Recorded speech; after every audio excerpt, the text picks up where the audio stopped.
Hi folks, I know it's been a while. We've been kind of busy, but we did one of them. You want to hear stories? Well, we did one of them deals, and cowboys can relate to this. We had to get 2 bulls out of the cows, or the neighbors, and we ended up dealing with 3 different pastures, about 5 miles, and a heifer in heat to get it done. And you just keep going in circles till everybody's back where they're supposed to be. Because everybody knows you got a hot cow, 7 calves will follow her around. And of course, that's what we took with us. So we had to put everything back in place. So it was a typical day out here on the prairie. We haven't been able to do a lot of videos because I've been volunteering down to dog pound. And if you kids don't know what a dog pound is, ask your grandpa. Anyway, I was down there working the other day, and a little short gal come in. She's blinder than a bat, and I cut her a Chihuahua dog for a CNI dog. And the guy running it gave me hell, but I told him, I said, if you look at a Chihuahua, you can see that their eyes are made where they can see more than 180 degrees out each eye. So they're a good deal. And she's a short lady. She told me she doesn't go that far, so I thought it was a good idea. But anyway, I don't work at the dog pound anymore, so I will have more time now. They just can't take a joke. And speaking of jokes, Skip Holmes from Cascade, Montana, sent me these 2 books. And if you want to know what cowboy humor is, all you got to do is get these books. And I'll tell you, it's classic stories. You can tell it's real, and you can tell he's been there. So I got to kind of clean house because I got some things I got to straighten out.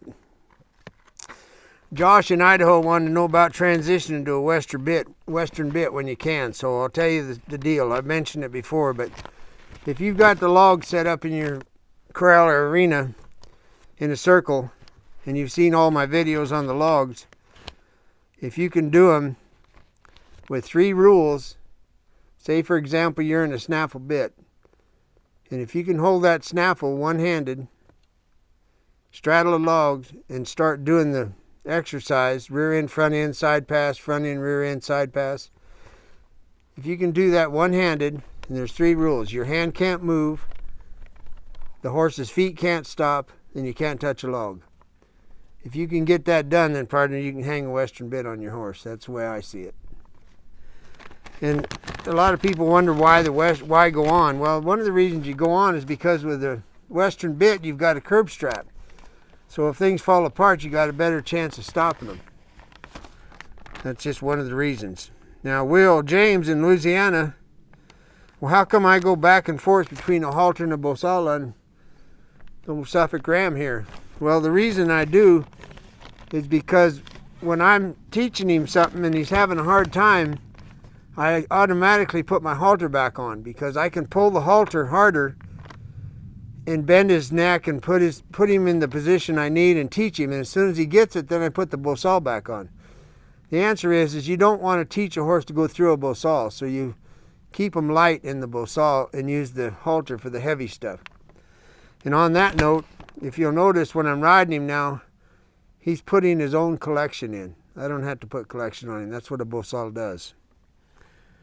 So, and also something to remember, because when people send me questions, if you like Louisiana, for example, if you have a bosal and you're riding down there in the summer with all that humidity, you can take the hair off a colt like that because of the humidity. We don't have any humidity, so it's more forgiving out here. So that's what you got to be careful of. You can take it off the nose and you can take it off the jaw in that humidity, and not to mention if you got pitiful hands. So that makes you a better hand down that country if you don't take any hair off them. Now, a guy named Will asked me about voice commands, and I only use them on teams. And I've had a couple teams, and I really enjoy driving, but I don't use voice commands on a horse. And you also don't pitch the lines at a team. Like when we're out making a circle on a horse, we throw them the rein. You don't do that with lines. It's not done. And incidentally, they're called lines. So you have contact with a team. And the word contact can mean you make your neck bulge out or you just light as a feather, depending on how good a team you got and how good a hand you are. But the short story is I don't use voice commands with a horse. And Joseph in New Jersey had the pictures of a ring bit, and he was curious if I'd ever been around them. Well, I have in fact seen them. And the ring bit, also known as the chileno, which tells me that its foundation was in Chile. In Mexico, they're used on mules because you're gonna get them stopped. It's a ring that goes in the mouth and behind the jaw, and the ring works as a curb strap. So that machos is what they use them on down in Mexico. I've never seen one human in the United States ride a ring bit, and I don't have any desire to learn about it. So that's all I know about them. Now, our friends in Wilson, North Carolina, Pedro and Gracie Torres. They're real nice people, and a lot of people from the East Coast want to buy horses from us, and the mileage alone will kill you. So if Pedro or Gracie have one, they're honest and they're real nice people. And I'll just say it to you, and you can put it on rewind or whatever, but if you get a hold of them, it's 919-239-3887. I got to ride with Pedro last year when I was back here, and it was a real pleasure. So they're the people to get a hold of if you need somebody that's honest. And another lady from Maryland, Kingsville, sent me a CD of a guitar playing, straight up guitar, no singing. And it's beautiful.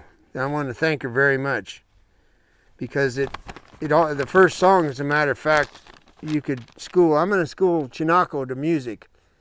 And the first song on that CD, which I can't remember the name of, is perfect beat for that, which I'll tell you about later. But anyway, I did want to thank her, and it's awful nice when people send us stuff.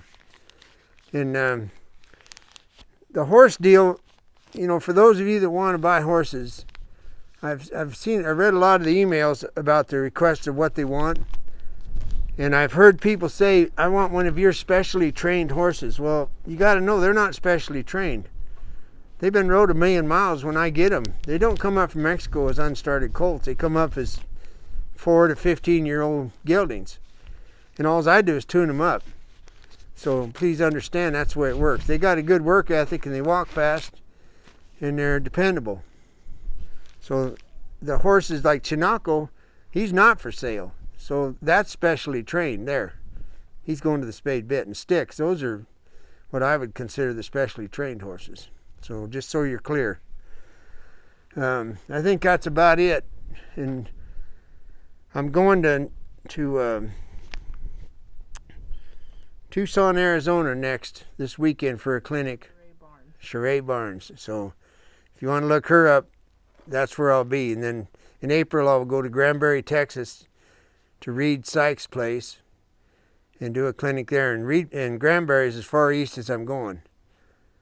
And then we're going to be working our way up through Utah in August, and then going to Miles City, Montana. And then in July, we'll be going up to Medford, Oregon. We're going to have a couple-day clinic and sell some horses there. So that's kind of what's lined up on the calendar for people asking about clinics. And if you want to know where or when, and if you'll send an email to Deb, tell me what town you live in, the phone number, and I'll call you, because I want to take her away from that computer. She's spending too much time on it, so I'm trying to give her some slack. And I like to visit with people anyway, so let me know where you are and your phone number if you ever have a question. Take care. Thank you. Adios.